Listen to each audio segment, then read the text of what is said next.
Hello, hello, everyone. If you want, change your name and put your area that you serve after your name. Guess where I am today? We could play Guess Where's Bridget? Flagstaff, Arizona. I just came back from being off grid in the Grand Canyon. I still had red dirt all over my hiking boots, but I wanted to be here with you all. We are very grateful that you are here, Bridget. Let me introduce our guest speaker today. So, Erin Leff. She an incredible team leader. She's a Keller Williams team leader in Austin. She has run and built teams of various sizes. She has started from the ground up. She was running a really fairly good sized Moats team in Texas that was selling between 175, 220 homes a year. She became the president of Livian, Texas, when Livian expanded in Texas. And now she is a Keller Williams team leader. And she is going to share with us today everything to consider if you want to start a team. And if you have a team, what you could do to revitalize it or reinvigorate it or grow your team. And I'm really glad that she's here to do this. We'd like for this to be interactive. Please feel free to ask questions or offer information as we're going through. And just to get things started, well, Erin, you want to say anything before we jump in? Yeah, sure. So I've had quite the interesting journey, and I'm really excited that my pathway has led me here because I think building organizations is something that I am the most passionate about. You guys will probably see me get pretty excited and passionate about some of these things that we're going to talk about today. And I just genuinely really love it. And if I could do this all day long, every single day, this is probably what I would be doing. And so, like Bridget said, the more interactive that this is, I think the better, the easier time I'm going to have for sure. If the information is valuable, please share that. That's what we want to know. If there's something specifically that we can talk about, please don't hesitate to ask that question. But we are going to start from an eagle eye version of what we should be looking at. And then we can get more into the nitty gritty details at a later time. But I want you guys to have some context and some things to noodle on outside of this. Outside of this conversation, because it does take some time to process and to figure out what you actually really, really do want. And I'm happy to answer anything that I can. And I'm so excited to do this with you guys. Well, we're going to kick things off with a poll just to see where all of you are. So if you can jump in and answer the poll question that popped up on your screen. Awesome. Solo, we have the spectrum with us today. I love that. Okay. We're gonna address a little bit of all of it. So that's awesome. Kudos to you guys because it all starts here. Did everyone answer? So, yeah, Erin, it looks like some people have help but no real structure and solo but seriously thinking about it. And then we have one that has a small team and wants to grow it. Amazing. I can't answer the poll because I made it. I would have put, I'm just here to learn what I don't know yet I, because Erin has so much great experience in the trenches doing this. And I know that I'm going to learn from what you share today. well, and Bridget got a front row seat to all the things I've ever done wrong, so that's great. And there's quite a few. I love to learn trial by fire, so I think that that is awesome. Okay, so you want to start a team, and you guys said that this is going. We're in a situation where there is a little bit of a spectrum here, and I hope that this provides value, no matter where you are currently sitting. I'm incredibly passionate about this because I feel like oftentimes people that go to start a team don't take into consideration necessarily the leadership portion of this. Usually they're just looking for a reprieve and to like stop the bleeding a little bit, or maybe they're approaching burnout and they're like, I got to do something different. So, what needs to happen next? Which is where all of this started because I'm having these conversations regularly with people, and I want to make sure that people are doing it for the right reasons and they set themselves up in the right way so that we can actually provide value, not only to agents, but of course also to those clients, and making sure that that is actually a cohesive experience. So, we're going to go ahead and dive right in. Okay. A team should not be a rescue plan for your overwhelm. It should be a business model with clear value, systems, standards, and leadership. And we see it frequently where I would call them maybe more of like a glob of agents. But structurally, A team should provide value to the agents that are sitting within that organization. Typically, there is a rainmaker up top, and then there's other human beings that sit underneath them. And those human beings, it is our responsibility as a leader to provide value to them. Now, what that value looks like can definitely vary, and it depends, business to business on what that actually needs to look like.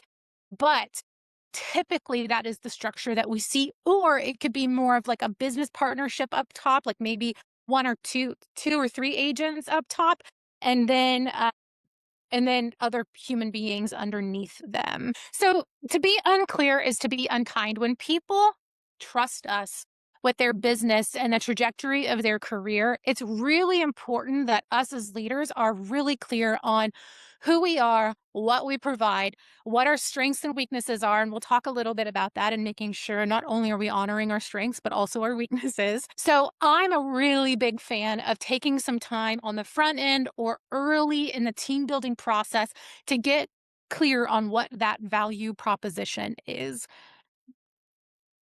So, a few great reasons to start a team. Number one, you have more opportunity than you can responsibly serve. This is for my agents who are experiencing overwhelm and who also don't mind leading other human beings. Naively, I think some people hit that overwhelm spot and then they go, oh my God, I need more people. But then maybe don't have management skills or don't know how to hold somebody else accountable or responsible for that experience. And so, if you have more opportunity than you can currently serve, that is a great spot to be in. And we also want to have some other things that we take into consideration. You have a repeatable way to generate business. So, is the way that you generate business, or one of the ways, or two of the ways that you generate business, is that actually scalable and not proprietary to you directly? Because it's hard to have a business or call it a business if it really has to be you. And we want to be in a position where we can serve other agents and serve clients, although through our business, it not having to be directly us, because there will come a point where you want to be able to hand off all of the business to other human beings. And we have to be in a situation where it's repeatable and scalable, meaning that we can turn it up or turn it down depending upon the market. And we have to have plans in place. And we can talk more about this later on too. But like if you were to have an agent potentially leave, can you still service what was coming in on behalf of them? Another great reason to start a team is you want to create leverage. And when we do this well, other agents want to sit inside of our world because they see you having work life balance, quote unquote. And so, can we create a leverage stack that is appealing to other agents? This is my favorite. A great reason to start a team is because you enjoy leadership and development and you love helping people see success through their communications with you and the opportunities that you were able to create with them. And then number 5, you have a vision bigger than your own production. And over time, this will become the most important thing, especially if you are looking to retain top agents. We always want to build our world big enough that they are able to fit their dreams inside of what it is that we are building to have the optimal opportunity for that retention for the people who have grown with us. Okay, moving right along. Not so great reasons to start a team. Number one, you're exhausted. I hear this quite frequently. I don't want to do it anymore, or I want out of production, or this is harder than I thought it was going to be. And that's not really a great reason to start a team because we still have to be somebody to the people who are entering into our world. And so, number one, not a great reason to start a team. Number two, you don't want to do buyer work anymore. This is a little controversial because yes, this could be a reason why, but it can't be the reason why that we go add a buyer's agent or a showing assistant into our world. Because again, it's so important as leaders that we take their careers seriously, especially if you are looking at potentially hiring newbies. How successful they are in this business has everything to do with the relationships that these agents have. And so we got to take that seriously, right? And so you want to make sure that again, we can leverage this, but you still want to make sure that it's bigger than that. 3, you think team members will solve your lead conversion problem. Rainmakers are notorious for not following up frequently. I know I'm guilty of this, and it is hard for me to stick to a lead generation schedule and my follow up schedule with the database that I currently have. And so oftentimes it's really easy to think, oh, I'm going to put somebody in there because they're going to be better at it than me. And they very well may. And that could, I've seen the unicorn situation happen more than once. But what I want you to know is that it's typically speed of the leader, speed of the pack. So a lot of times we do need to lead from the front in that regards too. So it's not going to solve your lead conversion problems, but there are things we can put in place to automate some of that. Number four, you want status. I also hear this quite frequently. I want the biggest and I want the best. And then you dig into why, and it's usually mostly associated with ego without understanding that there will be hard things in front of you. And so we want to be careful of this too. It's important to love achievement if you're going to build a team, but we want to be careful that it's not just directly associated with us. Think of like your more transactional agents who just want the sale and then they never call them again. To me, this is kind of that. Five, you saw someone else do it and thought that looks cute. And we see this quite frequently where you see on social media somebody has some big thing going on or it looks like they're so successful and you think, I want to do that too. And know that being an overnight success doesn't happen overnight, right? There's a lot of work and hours that go into this. And so if it inspires you, that's one thing. But if you think that looks easy and it looks like they're making a ton of money, that's not always necessarily the case. So we want to be careful of that too and make sure that we are in it for the right reasons. I want to stop here. Do we have any questions so far? Well, we had one question in the chat, and Okay. he said it may be something that's coming up later, Yeah. where he's wondering if your reason for creating the team factors into how you structure your team. 100%. Yes. Okay. And we'll get into that a little bit, but your big why, just like in building your real estate business, is also going to show up here. And there has to be purpose and meaning to it to be able to inspire others to want to join your organization too. So, yes, that's a long about way for me to say yes. Okay, up next, we're going to talk about the foundation and things that you guys need to consider before you ever start recruiting another human being to your organization.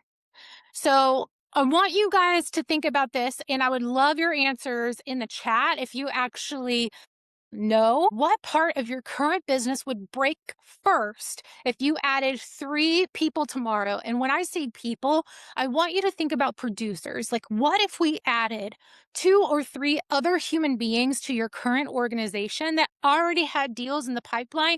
And let's say all of them are going to go under contract tomorrow. What in your business right now do you think would break first? And if you want to unmute and share, that'd be Yeah. good too. I put the question in the chat. If you want to stop sharing for a minute, you can. Anybody brave enough to share? The transaction coordinating piece of things Okay. for sure would break. Okay. How much what are you currently doing for transaction coordination? I have a full-time admin that also does my TC work. Okay. Okay. So we have like a shared Google sheet that we track everything on. But I definitely think if we were to add three people that all had deals coming in tomorrow, it would be overload for her. Okay. Yeah. Good to know. Okay. Karen. Aloha, good morning. Hi. So I have always had a ton of leads that come in that I don't always follow up with. I used to have my youngest son working with me, and I'm trying to get him re-enlisted. He's not doing so. So I just need more people, feet on the ground, boots on the ground to Okay. help out. Okay. I'm not quite ready yet because I need to structure my own self back up again and get going full force. But when I do, that's why I said I'm not quite ready yet, but I'm Yeah. definitely interested. So I want to set it up to where it's not only a benefit to me because I'm in the luxury group and I can see how much the people in Brady Sandal's group have expanded and grown and are very successful. I want to be able to do that for people in addition to kicking my I love additional. I love that. And actually it does start with that self-awareness that you just spoke about because most people don't have that and they don't understand, oh, wait a second, I need to fix me first before I can lead other humans. And so I love that awareness, Karen. So thank you. Roger. Yeah, so, for me, I think that it would be more the, marketing slash, whether it be social media or, some of the promotional elements and things I do would be impacted by having other people on the team, especially because I see that as possibly being a deterrent or detractor away from how I currently would be spending my time. Okay. Okay. And I also love that awareness because we'll have a choice to make at some point about whether that is something that we want to provide as value for the organization that we're building, or is that something that we will let the agents figure out on their own? And there is no right or wrong. That is a personal choice. So thank you guys for participating. That means a lot. All right. So up next, the four core foundation questions. And again, I'm going really eagle eye with you guys because I want to make sure that we have an above the ground view of what's actually going on so that we can go then later on get further into the nitty gritty and more into the details. But a lot of times when you are rainmaker and you are trying to run 100 miles a minute in that role and making sure that your production doesn't miss a beat, it's hard to sometimes zoom out and go, okay, but what are we actually doing here? So that's really the intention of this, is to help you guys kind of zoom out and make sure that even if we're not super specific right now, we have at least have bumpers on either side of our business and are headed in the right direction. So number one, the question being, what are we actually building? Because if we don't start with the end in mind, then it's really hard to know whether we got there or not. And I am usually a really, really big fan of winging it. And Bridget could probably attest to that. And yet, when that happens, it is so easy to lose focus and to know whether something is going right or whether something is going wrong when you're not quite sure where you're headed. So that's number one. What are we building? The second piece to this, which I think is also really important, is who are you building it for? Because we know that not everybody is going to be for us. And so we want to be really, really clear on what kind of humans are we looking for and who are we building it for? Are we just simply building it for ourselves? Are we building it to leave a legacy, perhaps? Are we doing it to have that scalable, repeatable asset that maybe at some point we may be interested in selling? Who are we building it for?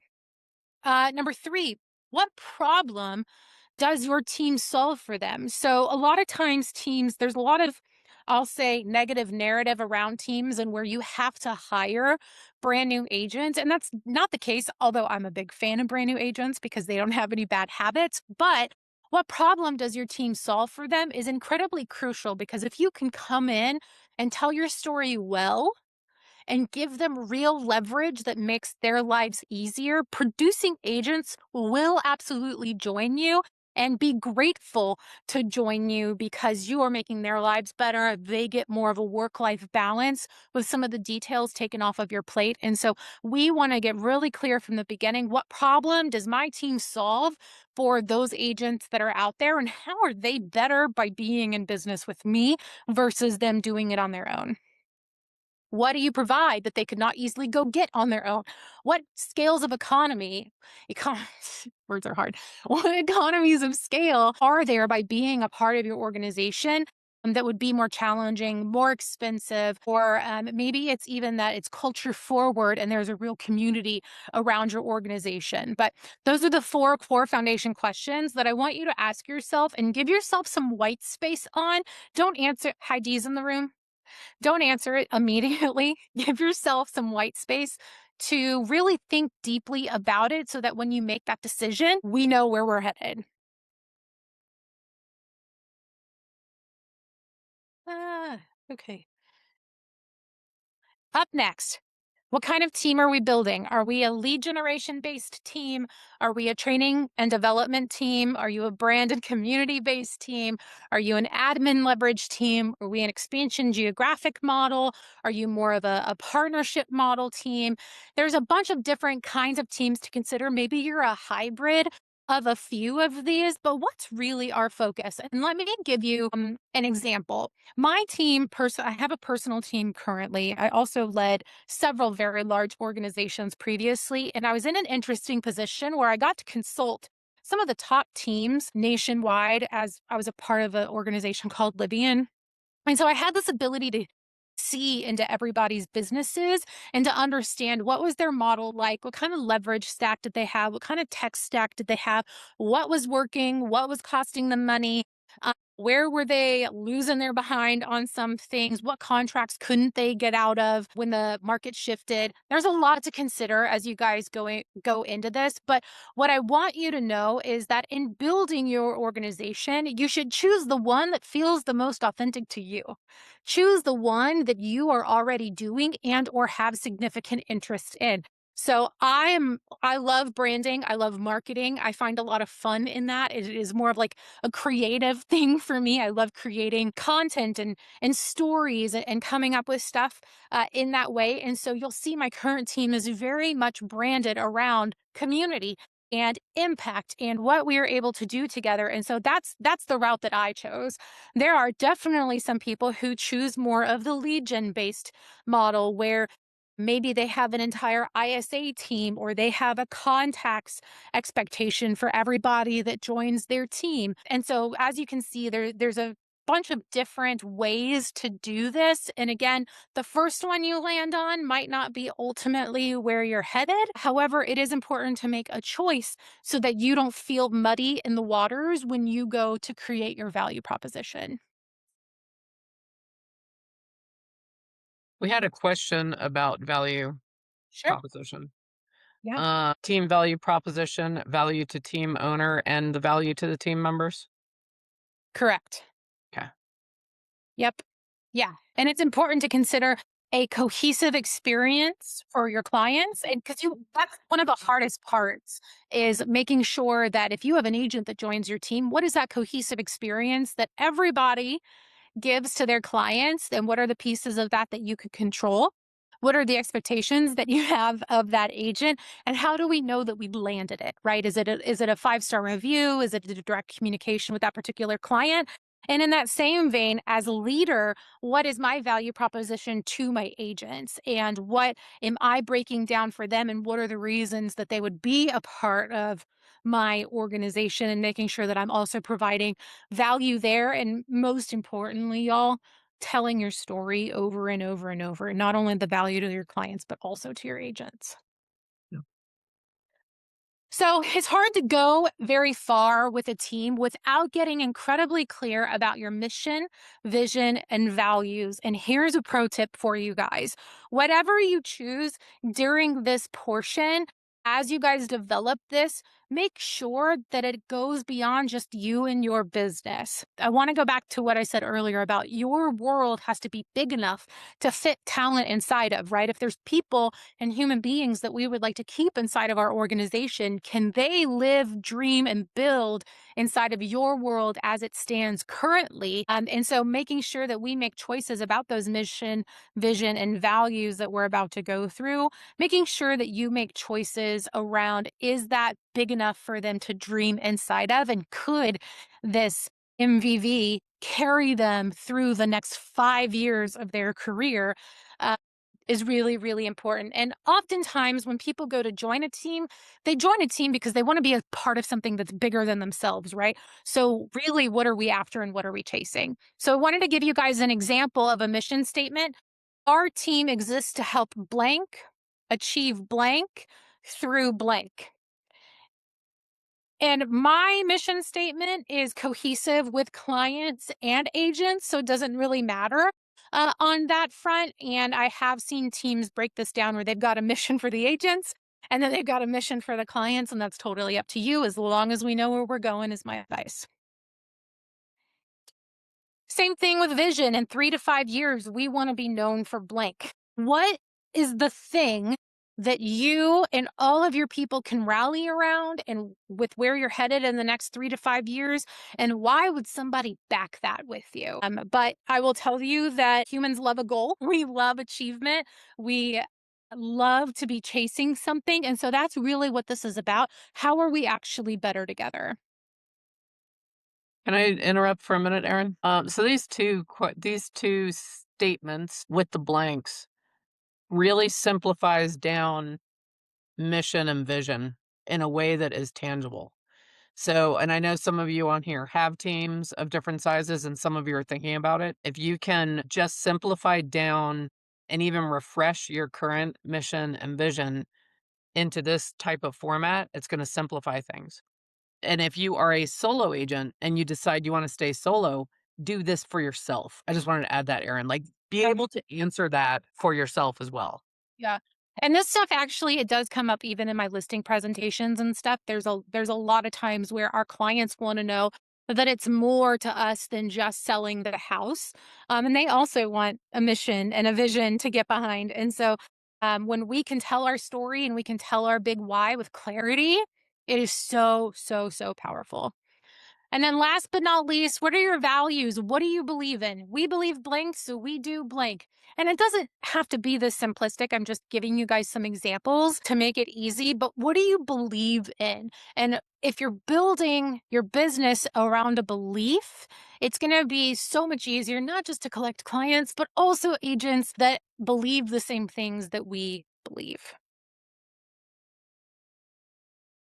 All right. Other questions about that? Do you want to do a quick poll on their biggest challenges to see Sure. if Let's there's any? All let's right. do a poll. I love a poll. I love a poll. All right. So if you guys can answer this, it's your biggest challenges. What feels like the biggest challenge right now in starting or growing a team? Is it finding the right people? Is it training and onboarding? Do we need to create some systems and some accountability?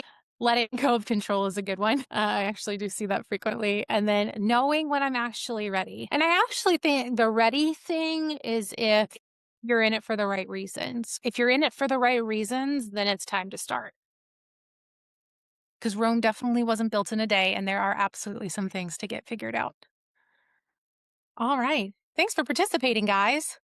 We had 2 for finding the right people, 1 for training and onboarding, 2 for creating systems and accountability, and 1 for knowing when I'm actually ready. Awesome. All right. The 5 things every team leader has to own. So, this is an Erin opinion, and there's a lot of reasons why. So, take it or leave it if there's pieces of this that you don't want to own. But number 1 is going to be lead generation. 2 is branding and marketing, operations, training and standards, and money. And we're going to go through each of these. So, number 1, I want to talk about lead generation. So, first and foremost, there is this concept of owning the cake. So, here's what I mean by that. As a company and as an organization, as team leader, it is my responsibility to own the lead generation pieces for my organization. So that if I had an agent leave, which is another big negative narrative about teams, is that everybody's like, oh, they're just going to leave me. But if we own the cake and we can replace that person with somebody else, and it's not a huge detriment to that business, that's actually how we know we're winning. Although we want to keep everybody, that's not actually going to be the reality. And so, how do we own the cake for our organization and service our agents with that cake? Therefore, whatever they do from their own sphere or their own lead generation methods is basically just a cherry on top. We can learn to predict what our business is capable of by owning the cake. And again, that outside stuff is just going to be extra. So first consideration for lead generation, where do the leads come from? And I'll go back to the comment that I made previously about it can't be proprietary to you, right? Although a part of your business may be proprietary, we need at least a couple of other lead generation methods that are scalable and repeatable. So whether you were to have your business where it currently stands, or let's say that you were to pick up and go to another city, would that same lead generation method still work? And that's something that you want to consider as you're building. Who owns those leads? Based on how they come in, is that something that the team owns? Is that something that they own? And depending upon the different leads, you want to gain clarity about that very, very early on, because I can guarantee you your agent is going to go run an open house and they're going to go, what's my split on this? And who actually owns this? Is this my lead or is this your lead? And as long as we're clear and we explain things before they join, you can minimize a lot of conflict later on in their experience with your organization by being really clear on that. Who pays for them? I've had where the team pays for leads. I've had other agents go out and pay for additional leads. And so you want clarity on those different lead sources and what you are willing to do. And I'm not saying that you have to go buy leads. I'm just saying if that is of consideration for your organization, who pays for them? Who works them first? Sometimes this becomes a little challenging when rainmakers are still fully in production. Who works them first? And I am a big fan of speed to lead. Just another pro tip for you guys. I want that lead to go to whoever is available the quickest, usually. And what happens in your world if no one follows up? And the hack here is that even if your agents underperform, what's the part of your lead generation world that you are owning? What's automatically there? What's automated? Are we using AI? Are we using smart plans? Like whatever your thing is, what happens if no one follows up? And we want to think, oh, our agents would never not follow up with a phone call that came in. And that is a lie. So, what is your beeline if an opportunity comes in and nobody gets to it quick enough? Okay. Moving right along. The next section is all about branding and marketing. So, this is where things get interesting. Whose face is on the sign, or is it just a logo? Are we letting our agents have their own individual stuff? Are you passionate about the brand that you're building and you want to make sure that that is the brand that is out in front of homes? Whose phone number is on the sign and where does it go when somebody calls? Is really, really important because that's a big opportunity. Who controls the messaging? Who controls the message to the clients from maybe those inbound leads? Who controls the message outwardly on websites and that marketing? Is that something that you expect of the agents? Is that something that you would like to handle in-house? And another pro tip, if there's stuff like this that you can easily take off of their plate and or handle, they're going to be really big fans of being in your world. So I try to keep it simple and I want to control that message and then let them have their own communication with their clients.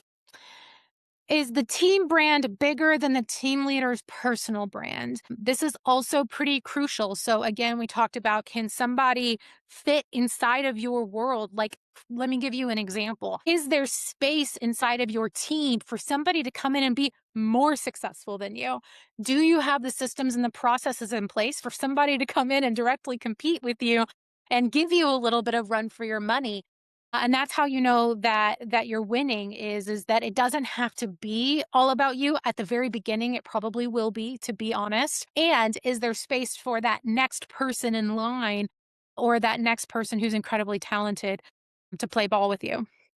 And could someone else step into your marketing system and still win?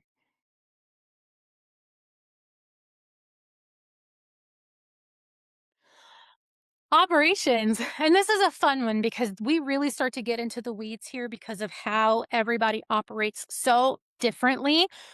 Generically, yes, eagle eye, it's kind of all of the same. And yet we know that every time somebody goes under contract or somebody takes a listing, they have their own checklist that they'd like to complete. Everybody has their own way of doing things. And so if you don't have a standard operating procedure currently, it is not too early to start documenting literally everything that goes on in your business.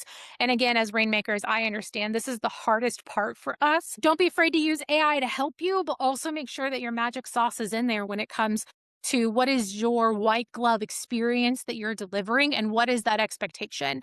So, what happens after a client says yes? Let's say that your agent goes out there, like the example that I gave earlier, and let's say they go under contract. What now? Do they turn it in somewhere? Is there a CRM that they put it in? Is there an expectation from you? Are they filling out a Google form? Are they telling the team chat maybe that they got something? What would you like to have happen?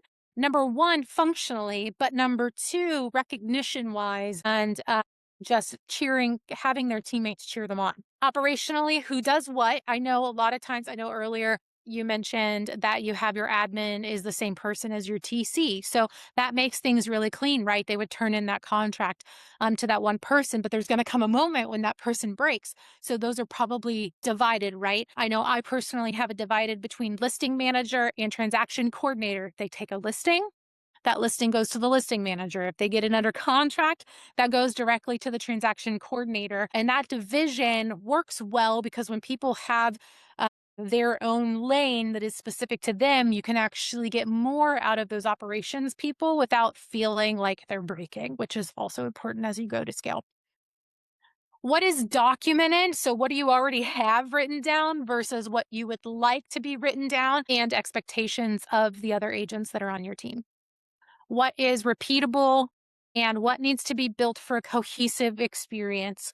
And so I believe that I touched on this earlier, but one of the biggest challenges that teams have is that if they go, let's say you purchase a lead, let's say it's a Google lead, right? That lead comes in, and for every agent that that lead could potentially come in contact with, it's 5 different experiences, right? So how do we create expectations for those agents around, as Rainmaker, what would we like to have happen so that those guys are delivering as much of a cohesive experience as we possibly can? Are we booking the appointment? After they book that appointment, are they getting a pre-buyer packet, a pre-listing packet? What is that expectation of what they're bringing out to that experience? How are they following up with people? Where does it go in the system? So you want to think through that workflow all the way from that lead is inbound. So that I got a lead inbound, and what is that person's experience with your organization all the way through closing, and then after, and how are we following up with that human being? I know that probably feels like a mountain. If you have an admin in your world, get them to help you. And when we can document this experience, you're a lot more likely to have a cohesive experience across your organization.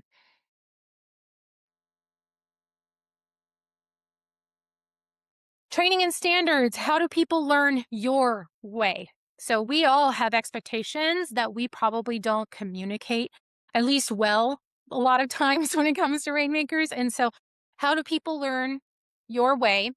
Another important one is that we have to inspect what we expect. So if I expect a white glove 5-star service from one of my agents, how am I going in and inspecting that they do that? Are we recording phone calls, or is it 5-star reviews? How are you looking at their contracts compliance wise? Like what do you need to inspect that would make you feel better about having these extensions outside of yourself that are also operating your business with you? And it's incredibly important to have that inspection time. Yes, Bridget. Just super quick, and I won't go into detail. It's critical that if you have agents working on your team, that at least once a year, they are doing a full listing presentation for you to list your home, and they Big. are showing you at least 2 properties in a row, Yep. and you have to give them the kind of property that you wanna see. I won't say anything more than that. I do have an additional training on that, but that is one of the ways that you can inspect what you expect firsthand. Absolutely. And I always made people do that. Everybody in our organization had a coach. Sometimes it was me, sometimes it was somebody else, but they all, if they missed enough appointments in a row, they had to go back and test out with us to make sure that we were confident that they were nailing it. What does good look like? How do you know when they win? What's the green check box? How do you know what are you looking for when you can say, okay, they did a good job? Uh, and what happens when standards are missed? And this becomes one of the biggest pain points for rainmakers, because a lot of us are optimists and we want to celebrate our people, and we avoid the conversations when things are missed. And if we don't have standards, you're going to have a glob of a business, or you're going to be bleeding profitability because your standards are missed, people aren't getting followed up with correctly, clients aren't having a cohesive experience. And all of this is taking into accountability, ultimately profitability, and how successful your business is. Next, money. So hot topic here. These are the dirty details of what most people look for when it comes to building a team. What does the team pay for? What does the agent pay for? What splits make sense based on the value provided? And that's going to be different for everybody. Every team is going to have a different value stack. And is the model profitable after lead spend, admin, software, marketing, and time? And anybody that is directly coaching with me, this is where I focus a lot of my energy, because it is the first thing to quickly get away from the rainmakers. And then all of a sudden you look up and you go, oh No, there is a shift happening. And I have all of these contracts that I'm now obligated for. And I have all of these signs in front yards for listings that aren't selling. And everything is expensive and costs money. And so we want to make sure that we keep our eyeballs on where is the money, what's happening with the money, and is that the smartest place that we should be placing it as we build a scalable organization. So, and again, that what your splits are has to make sense and be appealing, of course, for agents to join your organization. But also, we have to take into consideration the stuff that costs money that may not be, an ad closing spend, right? How much does the admin actually cost, or Facebook ads, or all of these little nitty gritty details, right? Your CRM, how much, I paid for a reel to be created, but it wasn't based on a listing. So, where does that fit into my spend? And there's all of these different things to consider. And we just want to make sure that it makes sense. Whatever split that you have is high enough that there's still profitability associated with it, which means we may need to bring value around the economies of scale. Okay. A team value proposition sentence. Again, just trying to make this easy for you guys and give you something that you can chew off and noodle on when we part ways so that you have something to consider. Our team helps agents blank by providing blank, blank, and blank inside of a culture of blank. Who do we want to be? What do we actually want to provide? And what kind of culture are we creating that people would actually be excited to be a part of?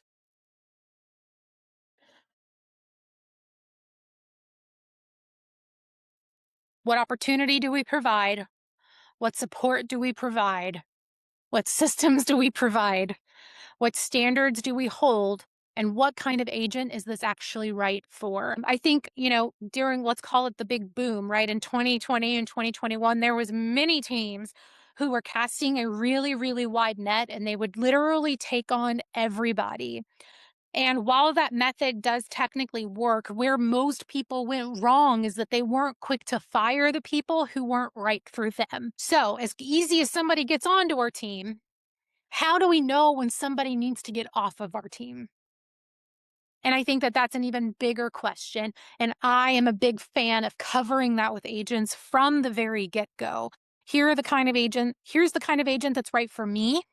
And here's when I know that that person no longer probably belongs. And I am always crystal clear, because as much as I love them and I want success for them, I can't want it more, right, than they do.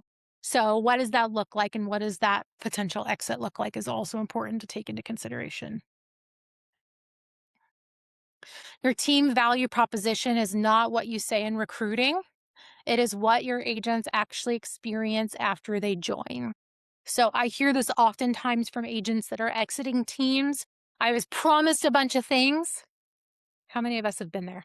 I was promised a bunch of things, and that is not actually how it came to fruition. And I think that that's really, really important to consider. While we may have an ideal situation of where we're headed and the things that we want to provide, it's also important to be really honest with these other human beings that are potentially coming into your world about where you're at right now, where you would like to grow, cast that vision, but make sure they understand what they're getting into as is today.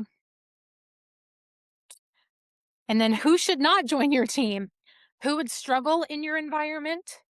Who would drain your model?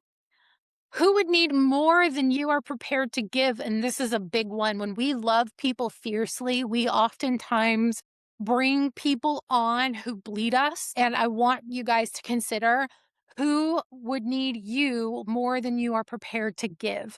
And it's okay to say no to those people if you are not in that spot right now. And my gut check is usually, how do I feel when they are calling me? Is it a, "Oh, no," or is it, I'm excited to talk to this person? Who would succeed better somewhere else? And do we need to help them find a different opportunity? And what behavior would not fit your standards? And I would argue that being clear on this is even better than being clear on the stuff that we talked about at the very beginning. Who should not join your environment and where your boundaries are? will make your life so much easier, because the worst thing that we can do is bring on a bunch of the wrong people in the wrong market at the wrong time and then not have a clear path to how they get out of your organization too, right? So, and we're doing them a disservice by holding them back by not finding a better environment for them. So, I have some environment reality check questions for you guys. Could someone else run this business for 2 weeks without you? And this is normally where we fail as rainmakers. And I'm saying this because I am guilty, where I don't do a good job of covering the holes that are in my business that I personally plug. Is it possible that somebody could step into your organization and run this business for you for 2 weeks without you? And again, Rome wasn't built in a day, but this is a great reality check to go, oh, I've got some things that I actually need to work on so that I can, maybe take a vacation at some point without picking up my phone. I'd be curious if people are comfortable, answering in the chat. If anyone, I would love that. yeah, answer in Uh, the chat if you feel like someone could step in on short notice and run your business for 2 weeks without you.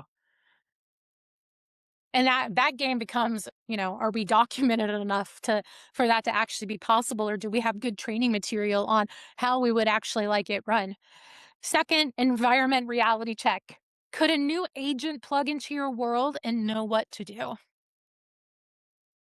Are your systems written down, which we already talked about? Do your agents have a path to success? Teams historically do a great job, typically with onboarding and creating an awesome system for the first 6 months to a year, and they forget about the runway that agents need beyond that. So, what is that path to success beyond that? How far is your runway, and how far can they actually go to achieve? And are you building leaders or dependents? Are they dependent on you, or can they make their own decisions? And I think about all the phone calls that I used to get about all the questions. And sometimes my response would literally be like, hey, I'm going to need you to Google that and learn to help yourself, because some of this stuff was not things that I should have been answering for them. Teach them how to treat you. Are you creating freedom or just becoming the emergency contact for everyone's problems? And there are plenty of rainmakers who are guilty of that. Uh, you can't solve everyone's problems, but you can help teach them how to think about it. So, Any questions on any of these or any I think that feedback on it? so yeah, I think that last one is particularly difficult, or at least was for me, because I inadvertently began to create dependence on my team, or dependence, not meaning they were dependent upon me to solve problems or come put out fires or whatever else, which was a deterrent distractor for the rest of what I need to do in my business. So that one particularly is a challenge in my mind to avoid creating that level of dependence from your team members. yeah. So, my hack, I'll give you guys a pro tip on how I got around this, because and Bridget was a part of my world when this was the case. I went out and basically hired 20 people overnight, which I don't necessarily recommend, but I did it for the season that I was in, and I became that person, and it was constant. I never had a holiday. I never had any time off, because I didn't want people to miss my drunk monkey a little bit, was that I didn't want people to miss the deal because I didn't answer my phone. And what was really interesting was is that when I created a community, I just created a Google chat inside of our Gmail, which everybody, if you have a Google, you should have access to it. I just added everybody to it, and I called the channel Ask the Experts. That way, every time somebody had a question, I could redirect them to that. And it was really interesting to see what leaders showed up in our organization to answer those questions so that they could hear from everybody. And I was no longer the bottleneck at getting those questions answered. And it may have just saved my life. So whether that's a group chat, a Google chat, whatever, get other people involved, because even if they're not leader by authority or title, people will absolutely jump in to help other human beings. And that's really a culture that you want to build. Were there more questions in the chat? I have kind of a comment. That Yeah. is a brilliant solution. I love that. And I think one of the ways to overcome it, not that I have a team, but my Get belief system is that the way to overcome the problem is to little by little, teach them to answer their own problems. As long as you have good standards set, of what they need to do, how they need to react. You can loosen those reins, which you did by coming up with a chat. Brilliant. Yeah. And then again, teaching them how to treat it. So every time somebody would ask me a question, it's amazing how quickly, if you didn't respond immediately, that would be the next place that they would go. Right. So some of that, I think it literally took the weight right off of me. And I got to see who's on the benches for leadership as I grow this, like who's automatically showing up, who's answering in a thoughtful way, and who could potentially be somebody that I could trust to handle some of this stuff with these other human beings. So that became really interesting. Okay, I want you guys to rate yourself 1 to 5 on each of these. Number 1, I have consistent lead generation. And go ahead and you can put it in the chat if you want to. I know exactly feel free to take a screenshot of this too. Some of this may require thinking about. I know exactly who my team is for. I can clearly explain my team's value. I have documented systems and I understand my numbers. I have a training plan. I have standards and accountability. I know what roles I need next. I know what I should not hire for yet. And I am ready to lead people, not just manage tasks. And I don't know anybody in our world that is at a 5 out of 5 out of all of them. So, just for clarity, we all have room for growth and things that we can do better. And this just gives us a little understanding of some of the things that you may want to work on. Okay, I'm going to move on for the sake of time. And your profit reality check, which is maybe the most important reality check that we're going to have.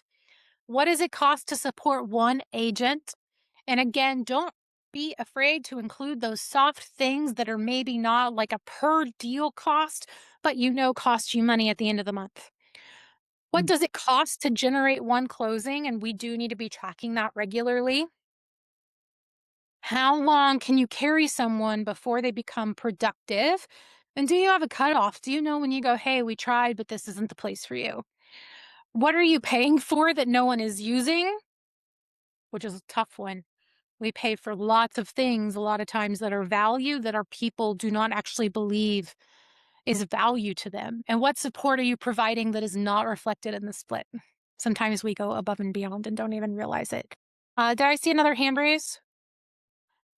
Yes, I do have a question with the how much. I mean, this is for each person. I'm just saying for an example, Yeah. what does it cost to support an agent and how long can you carry them? Because, you have to get all these numbers. So how do you figure out what it's costing you to take care of somebody and what is it that you are paying for that you wouldn't be paying for if you didn't have another agent? You'd be doing it for yourself anyway.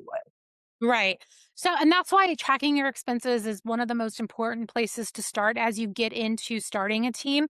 So, what does it cost to support that one agent is going to be directly tied to that value proposition that we were previously talking about, and making sure that you guys know what are all of your expenses and how how much does it actually cost? Like, how much does it cost to support one agent? I don't know. Are we paying for headshots and business cards and custom buyer presentations? And what do you feel confident about providing as Rainmaker is where we really need to start. And how much does it cost to generate one closing? Well, that also might be different if we have maybe you have a great repeat and referral business, like all that's going to be cheaper to generate one closing than if we were purchasing leads. And so it's going to be subjective and custom to each person's business. And that's something that Erin and I work on a per coaching client basis. And any coaching clients in here, I see you, Tiffany, we're going to be answering and calculating each of these in June. Yeah. So just know that it's different for everybody. And again, it's more of a work in progress. It may be that we never officially land on it, but we know we're in the ballpark because it'll fluctuate depending upon how many agents do we have, et cetera, et cetera. So it'll depend. Go ahead. I wanted to take a minute and ask the group, do you all find what Erin's been sharing with us valuable? Yes, no, maybe, unmute if you can, put something in the chat, getting some yeses, definitely. Would you like for her to dive deeper and cover more? So one of the things, if I can just share for a minute, the month of June is going to be highly focused on operations and systems, and Erin and I are going to be holding calls like this on each of these different areas. So we're going to break down in a deeper level each of these different areas. And we'd love your feedback on what was valuable and what you found most helpful. And where if you want to follow up with Erin, you can reach out by email. So we can put that up there now. And if you would like some of the more detailed information from today's class, also send an email. And Erin, I do want you to be able to go back and finish the information that you had. But I just wanted to interject that here, and just wanted you all to have an opportunity to share if you were finding this information really valuable. And I know, Erin, I created a horrible tease moment because they saw what to do first and then interjected. I want to talk through that really quickly. I know Oh, we're yeah. a little No, bit over time, but good. here's We've got some, absolutely. You can go back to that slide because I know people probably want to see it and know. But thanks for letting um me interject there. yeah. So I will say when it comes to where should I start, right? What do I go to first? And how do I choose where why is this not working? Can you guys see this? There it is. Yep, just go back. There you go. Where should you start? So of course you're going to need an admin to handle some of those details, but then where do you go after the admin? Am I getting a showing partner, ISA support, transaction coordination, a buyer's agent, marketing support, operations support? And my advice is always start with the thing that you like the least. Create leverage that'll actually make your life better first, because we know when that weight is removed, we show up as better leaders.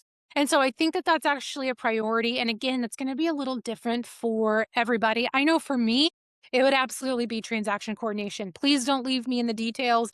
If one of my agents went out there and got it under contract, I cannot be the one handling calendaring everything and making sure that it all looks good for compliance, et cetera, et cetera. And all of the other stuff I am very willing to do and could step in at any point and do, but transaction coordination is not for me. So consider who you are, honor your weaknesses and the things that you may not be innately great at, and choose that first.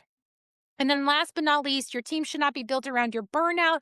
It should be built around a business model that creates opportunity, standards, and scale. And so with that, I'm going to go ahead and stop sharing. And do we have any last questions for the day? I would like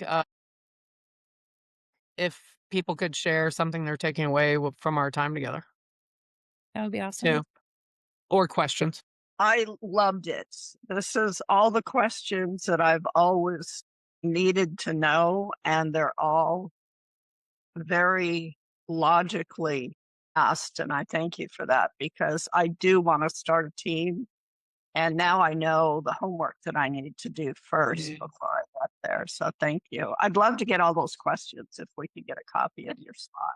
You can send an email either directly to Erin or to me, and we'll make sure we get some materials out. Can I throw in there too, if Erin graciously has said if you attended this, if you would like a 20-minute complimentary session with her, you can send her an email at erin@dokindtx.com. Yeah, I want to, again, I'll go back to what I said at the very beginning. This is actually the stuff I love the most. If I could dig in and do this all day long, this is absolutely what I would be doing.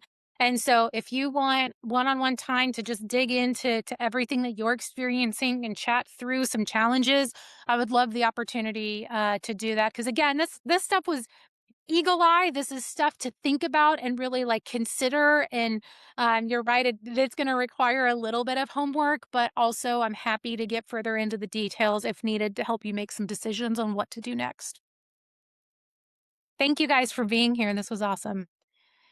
Anyone else have any takeaways? Yeah, I'll just say that a lot of the big thinking on the front end is something that's really struck me as being very important. I think it's very easy to say, "Well, I want a team for the following reason," and not necessarily outline or think through all the components, how it affects me, how it affects people on the team.